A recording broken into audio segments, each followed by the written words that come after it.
Hi guys, welcome to the Pythagoras Perspective. In today's edition, we're going to be coming up with a conclusive definition for world class and debate which players deserve to fall into this category. Now, there's been numerous attempts to define world class, and I'm going to run through the pros and cons of each of them. We have the World 11 argument. Now, the pros of this definition is that the players who get chosen for this hypothetical World 11 are undoubtedly going to be of a world class calibre, as they're the best players in the world. What cons include, what formation is going to be used, and in some eras there can be a plethora of quality players in one position, so you can end up with a weaker player getting called world class because he features in a position with less competition. Then you've got the argument, it needs to be the 22-man squad to take on Mars, so essentially top two players in their respective positions. Once again, a similar con in that some positions might have more than just two outstanding players in a particular era. It is a better definition than World 11 for me, as it's more inclusive, but it's still limited and it can lead to some unjustified exclusions. Then you've got the argument that you can only include people who've won international tournaments and won the European Champions League. Now, for me, this can lead to not recognizing great players from minnow nations or players who are nearly men for reasons not of their own fault. For example, Michael Ballack missed the 2002 World Cup final despite scoring the goal to get Germany into that final. He didn't win a Champions League in 2001 despite playing for the underdogs, and he was very much responsible for getting them there in the first place. And it also rewards bit part players of successful clubs and one-hit wonders. Are we going to call Greece, who won Euro 2004, a world-class squad of players? Do one-hit wonder players deserve to be world class? Was any of their players better than Michael Ballack, pound for pound? I don't think so. So having said that, winning a trophy of any kind should be a bare minimum. So even a league title will suffice as a base requirement to get into this qualification for world class. Now, in order to create our conclusive definition, let's look at factors such as longevity and league titles. Do they play a role? Well, the strength of the league that you compete in needs to be taken into account. Winning the Eredivisie in its current form is not going to lead to you being called a world-class player. But let's say you've won the La Liga or Premier League. Does that make you world-class? I would argue no. If you've only shown your class on the domestic stage, but you failed to make an impact in continental or international competition, which for me is a bigger test of your skills, your football IQ, your mental fortitude, then you do not deserve to be called world class. A basic fundamental principle needs to be that you are able to compete effectively relative to your position against the best players in the world. I think it's important to look at the context of the player. Are they a player from a big nation in footballing terms? Did they perform accordingly in the international context? If they're from a small nation, then there's going to be less expectations, if any, in the international arena. For example, gigs with Wales. Likewise, if they were loyal to an underdog club but managed to consistently excel when featuring for their nation, that should be recognized in my opinion. So for example, Alan Shearer, so there's less expectations on them to win domestic or intercontinental club titles, but he proved himself, for example, in Euro 96, World Cup 98 and even Euro 2000. What about longevity? Does the fact that Zlatan has played longer than a Kaka or a Ronaldinho mean he's more deserving of the world-class tag? For me, no. Was Jeff Hurst world-class because he scored a hat-trick in a World Cup final? For me, as long as you have proven yourself over 2 to 3 years of football or 2 to 3 different tournaments, and it doesn't necessarily need to be in consecutive years or consecutive tournaments, then you've proven that you've competed at a very high level, that it wasn't a fluke, so that's sufficient longevity. If you've played 15 to 20 years but at a consistent level just below that of world class, you haven't, for example, featured that regularly in the latter stages of the Champions League across that career, and you've dominated the domestic scene, for example, an Eric Cantona, I don't think you deserve the world class tag. You should not be blinded by the fact that just because this player has managed to carve out a long career, that they're automatically world class. The peak has to be taken into account. Now, players are human, and thus dips of form are permitted, or even glorious falls from grace, as long as their prime was long enough and brilliant. However, if you've moved to a bigger club and you flopped, one has to question if you are truly world class, because if you can only thrive when you were at a smaller club and there was less pressure on you and you need a certain environment to thrive, that raises question marks. So you'd need to counteract this evidence with a stellar CV and prove that you moved to another big club and you were successful. So then you'll get the benefit of the doubt. Does a player need to be a match winner? I think this is problematic as it places too much importance on flashier players such as goal scorers or assist creators, and it doesn't respect goalkeepers or defenders who go about their job quietly and efficiently.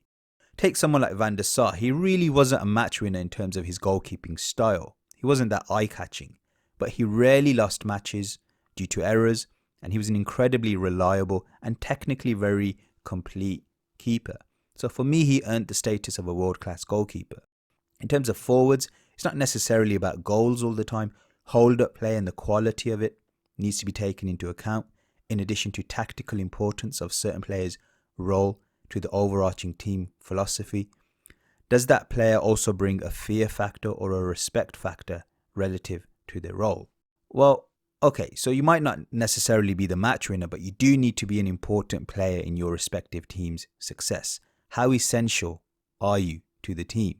Are you one of the faces of the team? Are you a big character in the dressing room and one of the names or the icons people associate with a particular team? Take Wes Brown for United's Champions League win in 2007-2008. Was he a world-class member of that team? For me, no. He didn't play long enough as a right back for United. It was more of a case where it all came together in one season, and he's a dutiful club servant. He played really well and he earned a spot in the side due to injuries, but he was never an iconic member of that team. He was ultimately deemed replaceable. We should also be wary of the fact that a defensive player is simply going to find it harder to be viewed as a talisman of the team, especially a fullback.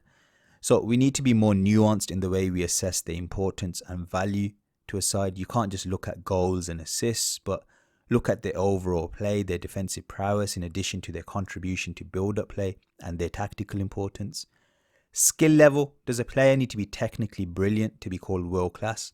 For me, no. Otherwise, guys like Ben Arfa could be called world-class. We need to be wary of players who have world-class talent, have smashed it on a domestic stage, versus players who are very effective at the very highest level of the game, regardless of their aesthetic beauty. Take players like Chiellini or Vidic. They're not the most silkiest or beautiful of players, but they're proven defenders at the elite end of the game. And I think mentality needs to be a very, very important factor which is taken into account. Now, do we need to place a limitation in terms of, is it top 5 in the world in their respective position? Well, in some eras, there's so many good players coming through, it could lead to a mockery of the term if we end up naming 10 to 15 players, for example, strikers in the 90s, and call them all world class. So there does need to be a reasonable cut-off point. And likewise, in some eras, there is a paucity of talent in their respective positions. So even to name 5 players as world class would be too generous. So I'd say roughly the top 2 to 5 players in that position, but taking into account the strength of depth in that position at the time of asking, but it should be a flexible limit in my opinion. So now let's take a look at our definition of world class. It now has the following parameters. The player in question needs to have a consistent body of high quality work against high caliber opposition in the latter stages of international and or continental club tournaments. And if a player hasn't won any of those tournaments, they should at least have a minimum of a league title under their belt. The player needs to have performed for a minimum of 2 to 3 years or on 2 to 3 different tournament campaigns, and it doesn't necessarily need to be in consecutive years. They need to have been an important member of their team relative to their position. Talent level is irrelevant, but effectiveness is all important. And they need to have been generally recognized as a top 2 to 5, depending on the depth of quality player in their position at the time of asking. And they should have a respect factor where they're feared by their opponents or acknowledged as a quality player by their peers in general. Now let's start applying this test to some players and see if it functions well. If not, we can tweak it. Wayne Rooney, was he a world-class player? Well, Well, he scored goals against the likes of AC Milan in the quarterfinals in the Champions League. He scored in the final of the Champions League against Barcelona, arguably the greatest club team of all time, and he's won the Champions League as well. He scored 4 goals during a European Championship in 2004 and only missed out in the quarterfinals due to injury. During that group stage, he played against a top French team, aged 18, and he was the best player on the pitch. For me, over the course of his career, he's shown enough longevity to prove it's no fluke. He was an incredibly important player for United's team, second to Ronaldo, and he was recognised as one of the best strikers on 9.5s of his generation. So for me, verdict, world class. Let's look at Sergio Aguero. Now, in his era, he was certainly recognised as the EPL's leading striker, and alongside Suarez, Lewandowski, Kane, Ibra, Benzema, Firmino, Rooney, RVP, one of the leading strikers of the 2010s. In terms of talent, his body of goals, his technique in tight areas, undeniably a world-class talent. But was he a world-class performer? Well, he scored goals in the Copa America, he scored goals in the group stages of the World Cup against smaller teams, and he did get a goal in the quarter-final against France in 2018. At club level, Man City failed to get at the group stages in the first 2 campaigns. In 2013-2014, they got beat by Barca 4-1, and Aguero didn't score in the second leg, or in the first for that matter. He doesn't score in the PSG quarter in the following season, and he's scoreless in the semi-final against Real Madrid. 0 impact so far. Following season, minimal impact in the group stages where they played against Barcelona. Does score some goals against Monaco, but they didn't possess a top-tier defence, so I don't classify them as a high-calibre opponent. Following season, thrashed 5-1 by Liverpool in the quarters, but he wasn't present in those clashes. 2018-19 does score a potential winning goal versus Tottenham in the quarters. Spurs are a solid team. Not a top calibre team, but a respectable opponent, and doesn't feature in the win against Madrid the following season. So across the course of his career, we probably have 2 moments where he scored against a high calibre opponent. And even then, I would only say France count as a truly elite level opponent. I wouldn't put Spurs in that bracket. And again, it was like playing a domestic team. For me, overall, doesn't provide a substantial enough body of work to be called a world-class performer at the highest level. You compare it to Rooney or established world-class strikers like an Eto'o or David Villa, and for me, it falls short. So his verdict is world-class talent, but for me, not a world-class footballer based on his performance. Now, moving away from strikers, recently I came across a debate about whether Bruno Fernandes is world-class and whether De Bruyne is world-class. For me, Bruno Fernandes, he's made a fantastic impact at United, and he's potentially a world-class player or talent, but based on his career so far, it's jumping the gun to call him world-class. It's a term reserved for the best of the best. He's not achieved anything of note on the international stage or in the Champions League. That's not to say he's not going to go on to do so, but as of yet, he hasn't provided the evidence. So for now, the verdict is he's not a world-class footballer yet. As for De Bruyne, he scored the winning goal against PSG in the quarterfinals of the Champions League to send his team into the semi-finals, a top Champions League team with good pedigree. Following season, he scored a free-kick goal against Barca. He's also scored against Madrid last year in the round of 16 clash. In terms of international duty, he's helped Belgium get to quarterfinals in the 2014 World Cup and Euro 2016. He scored goals in that round of 16 clash against United States of America. In 2018, a key member in a Belgium team which finishes 3rd in the group. He's provided assists for Lukaku. He's scored the 2nd goal of the match against Brazil in the 2-1 quarterfinal victory and was named man of the match.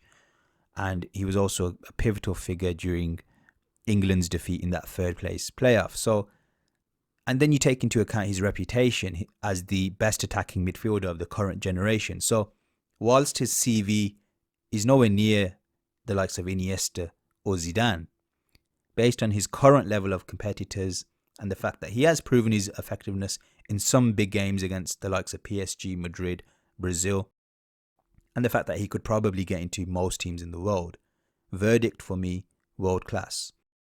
So that's an example of how to use it for attacking players. Let's focus on some defensive players.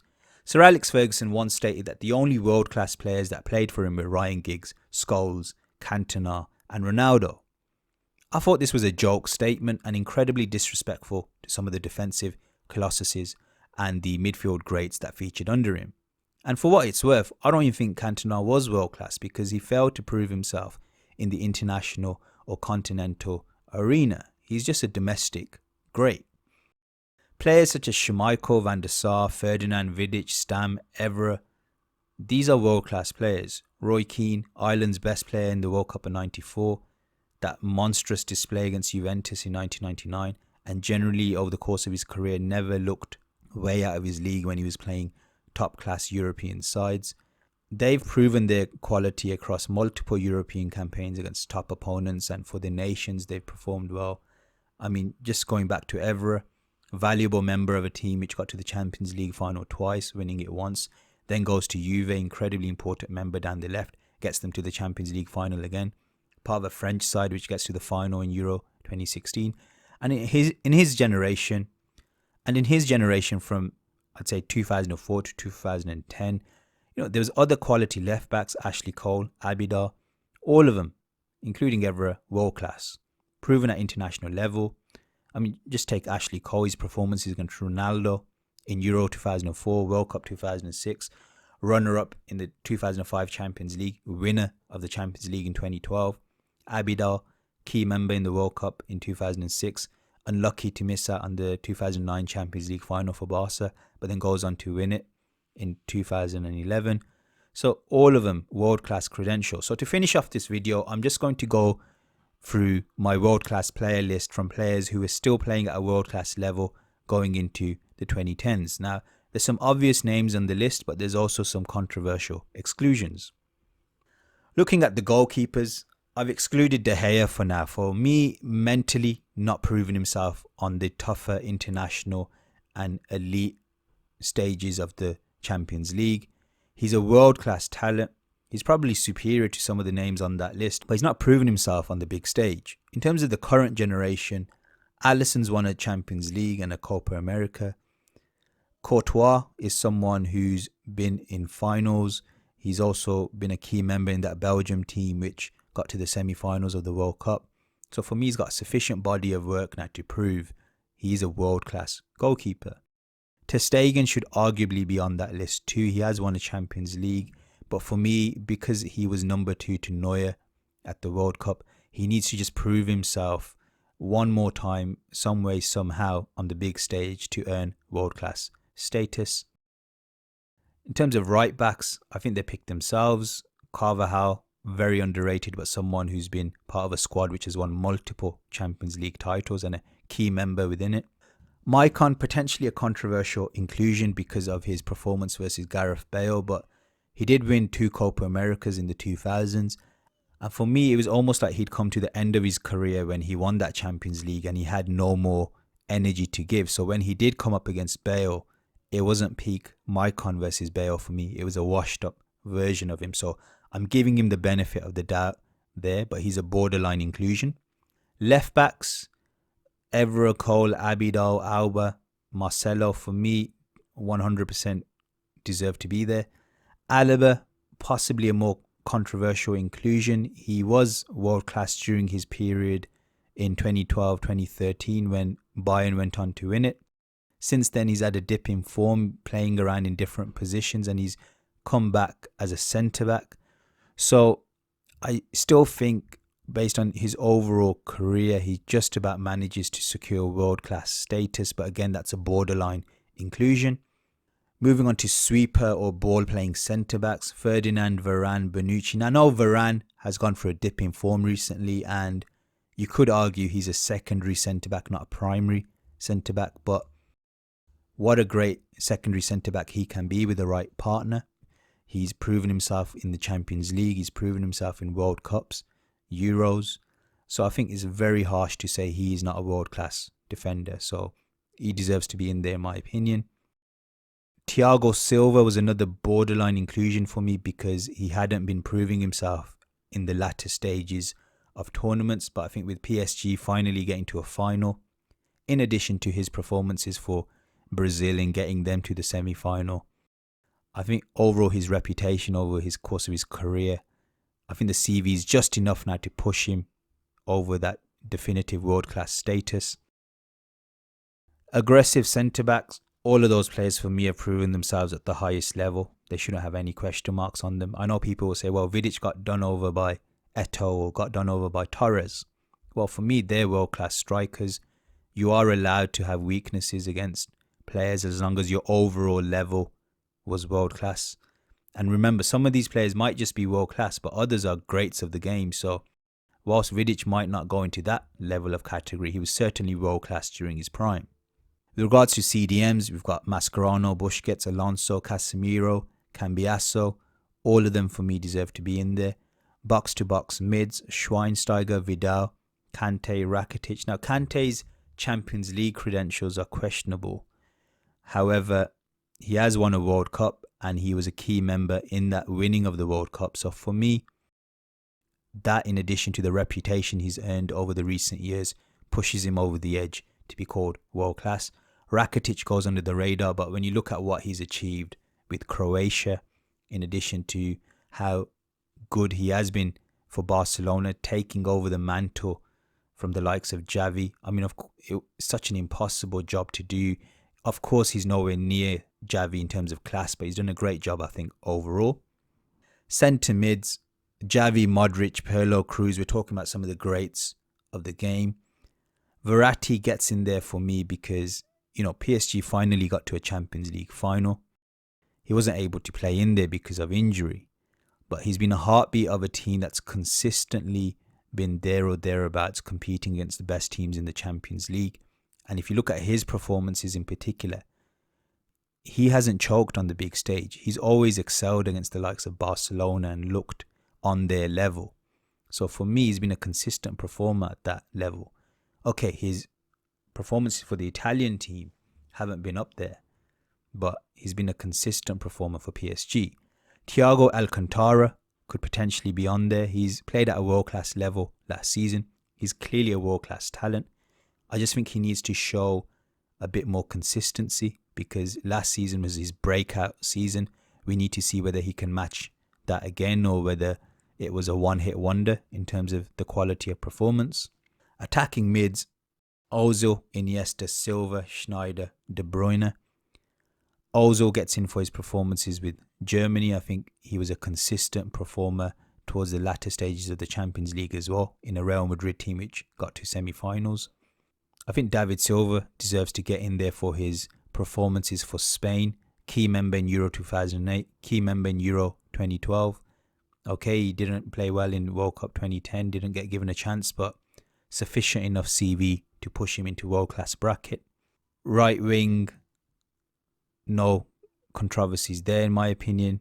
Left wing, now Mane and Hazard might be seen as controversial inclusions. Hazard for me, borderline inclusion. I think the fact that he's been a key member in a Belgium team which got to quarterfinals in the World Cup in Euro 2016, and if you watch that game with Wales, he played really well. He was just unlucky to be on the losing team. And then he was one of the MVPs in their run to the semi-final in the 2018 World Cup. I think that's sufficient to push him into the world-class bracket in addition to the reputation he's earned over the years. But admittedly, his Champions League record is really poor. Mane, for me, proven on the Champions League stage time and time again. In that Champions League final where they lost to Madrid, he was Liverpool's standout performer. And then he's gone on to win the Champions League as well. So for me, definitely deserves to be in there. In terms of the support strikers or the 9.5s or the false nines. So for me, Firmino deserves to be in there for being a tactically important player in the leading club team over the past 2 to 3 years. And someone who has performed in the Champions League, one of Liverpool's leading scorers in the Champions League in the previous campaign. Up front, Suarez, Lewandowski, Benzema. I think all of them have proven themselves in Champions League football. Suarez has proven himself on the international stage as well. So for me, he's at his best, possibly a cut above the other guys. Zlatan gets in there just about, because I think over the course of his career, he has scored enough goals, I think, in the big knockout ties. It's not many, and he has struggled at times, but I recall his general quality of play being good enough. For example, in 2008, 2009, when United played against Inter Milan, Zlatan played really well. He didn't score any goals, but he gave Vidic a really good game. And I remember watching that as a United fan and thinking, geez, this guy is quality. So he's someone who's also performed relatively well for PSG in the big games, but he just chokes with the finish. I still think overall, just about marginal inclusion. If you take into account his performances for Sweden as well in the international stage, an underdog team, yet he has scored for them again and again in international tournaments. World class. Mandzukic gets so underrated, overlooked, but he's someone who scored in every level of football. He's proven himself in the World Cup for Croatia, getting them to the final. He scored in the final of a Champions League. So definitely for me, a world-class striker. Now, as I've mentioned before, some of these players are better than just world-class and fall into the Hall of Famers category, but a separate video on tiers of greatness will deal with that. Based on our list, world-class does seem pretty inclusive, but I think the parameters we've used, they're a fair and objective way of looking through the hype and looking at a player's actual effectiveness at the highest level. Some so-called great players, they stat pad against weaker opposition. They're just domestic giants, and they're rendered ineffective at the top end of competitions where tactically there's a lot more discipline, you're man marked more tightly, and the games are just, there's so much pressure and riding on them as well. So if you can't perform in those type of games, you don't deserve to be called a world-class player. Anyway guys, hope you enjoyed that video. Please like, share and subscribe, and see you guys again next time. Bye.